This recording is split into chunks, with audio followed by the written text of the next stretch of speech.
In this video, we cover 5 Dispute Panda updates and hidden features that you probably missed.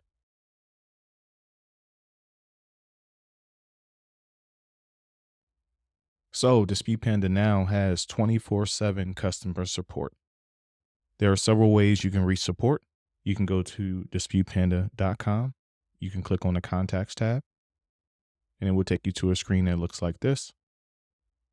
Fill in your first name, the email address you're using to log into Dispute Panda. Select the area in which this is related to, the client name if applicable, and explain your issue in detail and click send. The customer service representative will get back to you within a timely manner. Another way you can receive support, you want to log into your Dispute Panda account, and you can also click the Contact Us button from within your dashboard. It will open up to the Contacts tab on the website. You also can click the red message button here to activate the integrated chat. It will open up with a screen that looks like this, and you can go to send us a message. You can type in your message here, and customer support will get back with you. You also can use the frequently asked questions and search for help. We have a lot of articles which may answer your question also. Another way you can reach support is by sending an email to info@disputepanda.com. Once again, that's info@disputepanda.com, and our 24/7 customer service will get back to you within a timely manner.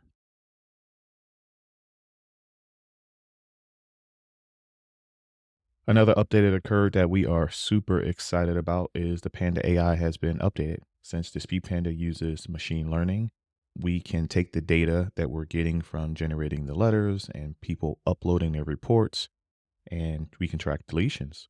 So when you track deletions, you get to see what verbiage is working, what tone is working, what style is working, and your AI can learn from what's working to produce more of what's working.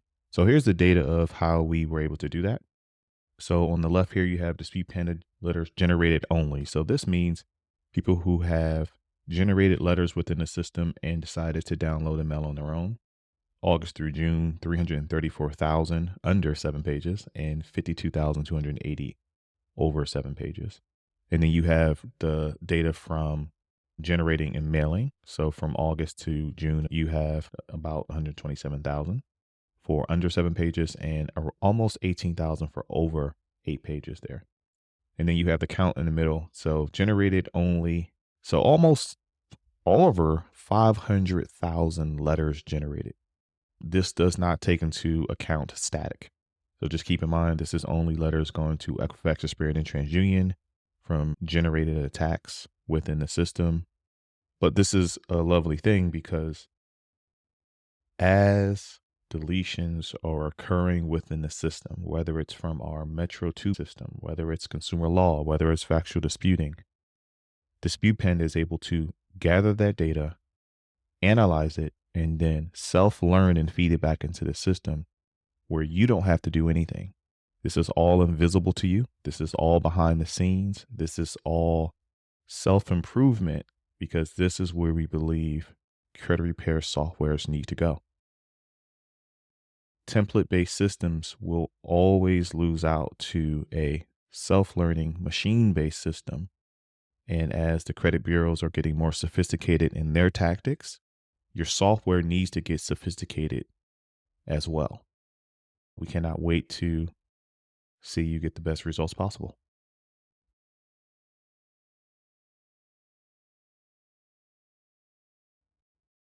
All right, so another update that we've introduced and we worked hard behind the scenes on this is increasing stability and speed. With the release of Panda AI version 2, we've also spent a significant amount of time focusing on increasing our stability and speed on the back end.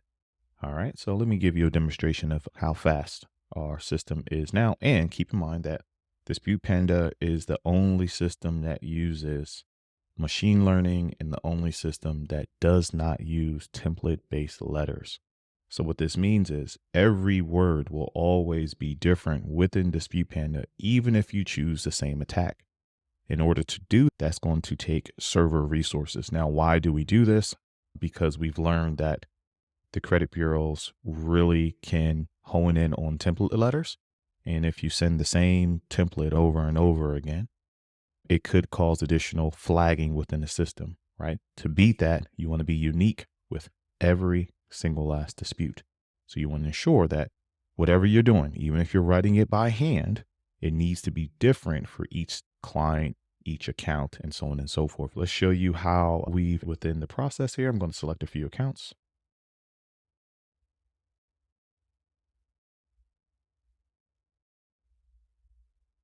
Going to go save filter here. So I'm going to do two style of attacks. I'm going to do the nerve attack first, which is all items on the credit report, right? So you have one letter for Equifax, one letter for Experian, one letter for TransUnion. And then I'm also going to use our Supreme boosted letter, which is our Metro 2 logic within the tables, and then additional attack vectors below. Supreme, just a quick recap. So nerve attack, will be your plain Jane letter. There's no Metro 2 logic on the tables or anything like that. Your nerve attack premium has the Panda AI highlight, and then your Supreme boosted have your Metro 2 logic on top of the table. So if you wanted to not send the Metro 2 base sector fields and header record codes and things like that, you would use a regular and then a premium here. So let's just use our regular nerve attack here. Show you how fast this goes. Confirm. Periodically hit the refresh button, and we're done. So we started at 18 and we ended at 24.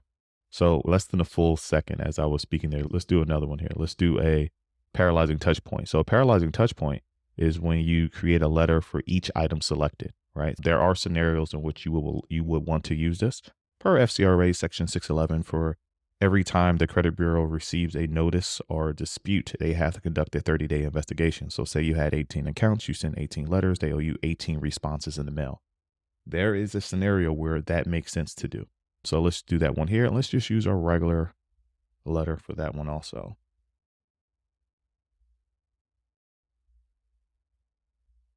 And once again, periodically hit that refresh or just simply refresh your screen. And once again, paralyzing touch point is our most resource intensive attack, since it's creating a letter for every single last item that you have selected in that disputing tab. It will take longer than other attacks just by the nature of how many letters are being created. There we go. Created 30 letters here. So we started at 4609 and then at 4643. So if you think about that for a second, we're still under 30 seconds for 30 letters, a second a letter. Compare that with your traditional template letter-based systems where you type down a drop down and you press in what you want to put in there. You see there's a big difference. Now, if you notice something here when I hit this start new round button, let's go back to our nerve attack. You can even mix and match the fonts, right? So if you want to have a handwritten font as if you wrote the letter yourself, you can do that too and still use the Panda AI stability and speed and the variation in how things are being challenged also. So let's show you how long that takes with your traditional nerve attack round.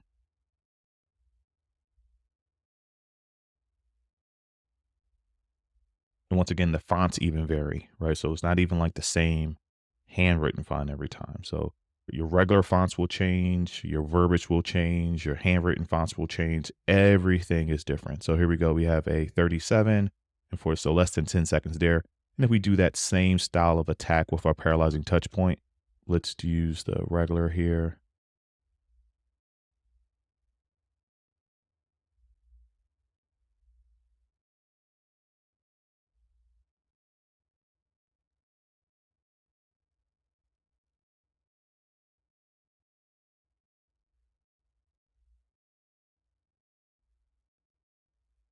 And we're doing all this behind the scenes because our idea is that we want you to get the best results, the faster results possible for your clients. The faster we are, the faster you can help people, the better the world becomes. That's essentially our reasoning for reinvesting back into the platform, into stability, into speed, into the variation to get you the best results. We truly believe that if we continue to listen to you and improve upon the product, we can all collectively get the results that we deserve and get the results that our clients deserve as well. So here I am, I'm tapping that refresh data button periodically. So here we go. We started at 48 and we ended at 4907. So about a minute there for those 30 letters or so right there. We appreciate you.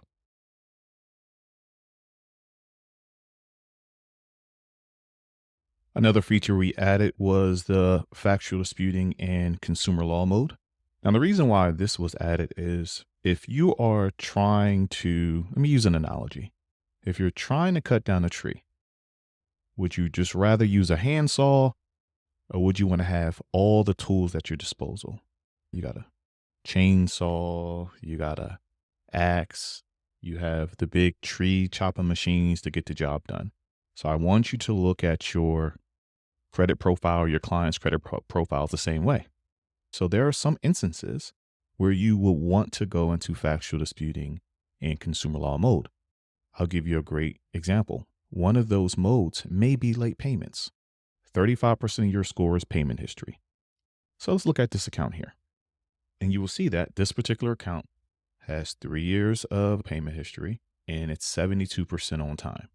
Now, if this was, say, a student loan with 10 years of history, and this particular account, say, only had a late payment in August of 22 for 30 days, you would not want to erase 10 years of on-time payments. So you might want to go into a manual mode here. So let me give you an example of what you can do. So we're looking at Credit Dyno, and you always want to have a scenario where you can get up to 7 years of payment history, right? Credit Dyno does provide you 7 years of payment history. It allows you to be very specific and you can get into the nitty-gritty details.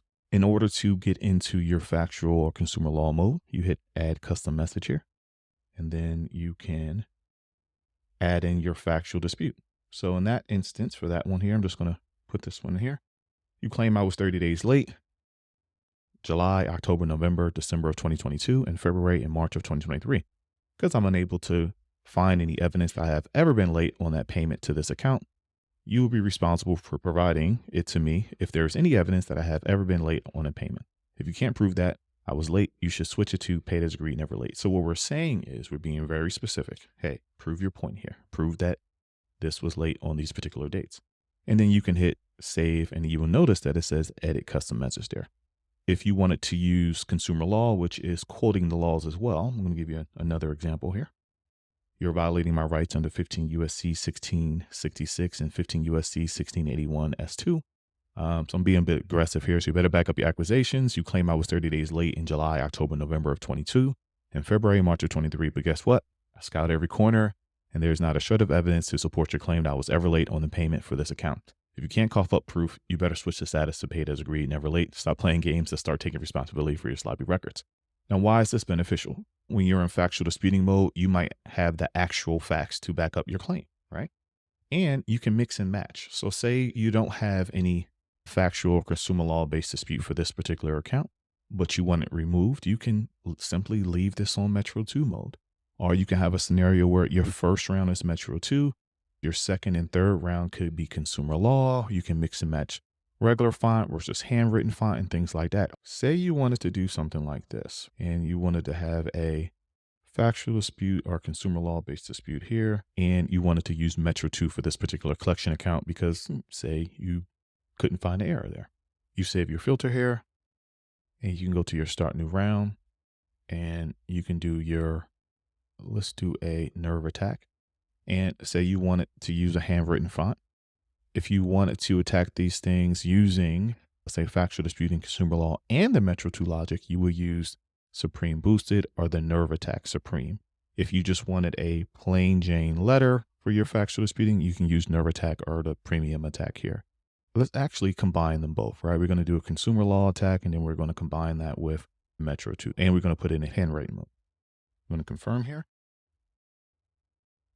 We gave his time to do his thing. Let's download all. So here we have in our example of our factual disputing consumer law with our handwritten mode, right? This, what we're looking at now is Equifax. As you see, we have the highlight, we have the highlights, we have the red status here, we have our factual disputing or consumer law, and then we have an additional verbiage right below there, all in handwritten font. See how it's calling out the different things here? And then now let's look at our Experian one here, right? So this is a different handwritten font.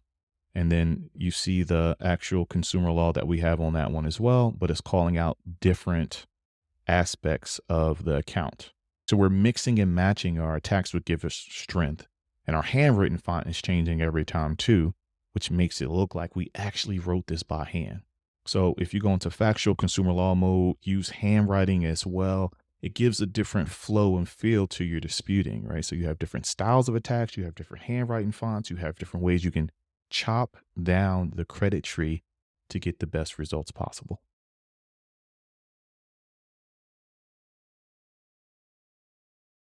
Another thing that we introduce with the Panda version 2 AI update is the use of handwritten font as well as variable regular font. So before there was just one font that you would see when you generate your letters, but testing has proven that when you vary the fonts and you mix in handwritten fonts, you will get better results. So based off the testing, based off feedback, we added this in. Handwritten font works extremely well for the pre-litigation side of things as well if you're moving to sue the bureaus. So after you save your filter and you go to start new round, after you select your attack, whatever it may be, you will now see this checkbox to use handwritten font. Now, the beauty of handwritten font is that it's not just the same font. Every letter that you generate will have a different font, whether it's handwritten or regular fonts as well now. Because testing has proven that it has worked. So regardless of what style of attack you choose, you do your typical process, and then you'll get something that kind of looks like this. All right. Here's one style of handwritten font that you see here. Here's another style of handwritten font that you see. And you can use this on any variation of your account. So right now you're looking at a Supreme boosted letter. If you use a regular or premium attack, you wouldn't see the Metro 2 coding here. So BS17 is base sector field 17A. Here's another handwritten font. Here's another handwritten font as well. And also each attack also comes with notifying that the credit bureaus that, hey, we know that you guys are stalling. We know that this is something that you do. Please send me the responses in the mail. So we covered that as well. Here's another handwritten font also. And here is another handwritten font. So there you have it. We have rotating regular font and rotating handwritten fonts. But if you want to activate handwritten mode, you do have to check the checkbox that you see here. Thank you. And as a bonus, I want to let you know that we also have the Dispute Panda community being built. So this will be a private space for all Dispute Panda users, all Dispute Panda Pro users, anyone interested in really learning credit repair. The goal of the Dispute Panda community is to have the #1 credit education community on the planet. And this will be coming within the next 40 days. So that's the bonus. Now, while I got you here, keep in mind on 6/15 at 8 p.m. Eastern, 7 p.m. Central, and 5 p.m. Pacific Standard Time, we will be having the first of many Dispute Panda credit education events, aptly named Dispute Panda Live. So get your free Dispute Panda account and check your email for a link for that live event. We're going to have credit giveaway. We're going to answer your burning questions, reveal a lot of hidden features going on with Dispute Panda, and show you how to get the best results possible, how to set up things to get the best results possible, how to answer the credit bureaus if you get stall letters, and so much, much, much more. Cannot wait to see you on the call. Once again, get your free Dispute Panda account and check your email for your link for that call. Don't forget to like, comment, and subscribe.